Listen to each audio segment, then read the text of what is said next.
All right, hi kiddos. I wanted to give you guys some general directions on what you are supposed to do with this DNA pop bead model building assignment. So what I'm wanting you to do is first build your actual DNA strand. So we know it's double-stranded, and then you know it can twist like this. So this is your double helix. The other thing I want you to pay attention to when you have pieced this together is they're anti-parallel. So you need to make sure that one side's going this direction. You see how this little point here is facing down and this little point is facing up. That shows me in your model that you understand that they go in anti-parallel, they're opposite directions. So anyway, what you're going to do is you're first going to snap a photo of your DNA model. So you'll have this, you're gonna come here, you basically will pull your screen down like I'm doing right here, and you'll take a photo. You're able to, after you're done with the photo, just copy, you just literally pull the image off of your photo booth onto the paper to show your model.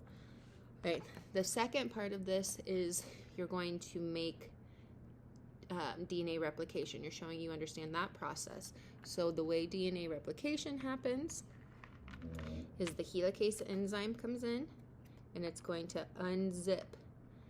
And when we say that, it breaks these strands into two. It's breaking that hydrogen bond. So you're going to break the hydrogen bond. You are keeping the original nitrogenous base pairs on the strands because it's semi-conservative, so we conserve all of the beads on the previous strand. So what you're going to do is you pop those off, leave them on here. The next part you're supposed to do, so this is because helicase came and broke those hydrogen bonds. The next part is your DNA polymerase comes in, and it's going to be our builders. So technically down here, when you take your photo, you'll have these laid out. So what's coming in here, all of these free base pairs, so like the A to the C, car in the garage, apple on the tree, these are floating around. So the nitrogenous base pairs, you have a set of these floating around. So what essentially is happening here is you need to now build, the DNA polymerase needs to build the new strand onto the old strand. So you're coming in here and you're going to connect through a hydrogen bond. Oh, well, this is the wrong color. Through a hydrogen bond. It can be a little tricky, but you can do it. You're going to build the new strand. So when you're done with that, I'll make one set of them and so you guys can see one side. So you will have built this for both sides, and you are going to add these on. And remember, these go opposite directions. So instead of these pointing in the same directions, I'm going to flip it. It's pointing this direction. And you're going to build a complementary strand. So with this concept, you'll do the same thing on this side. So imagine I just completed that on that side.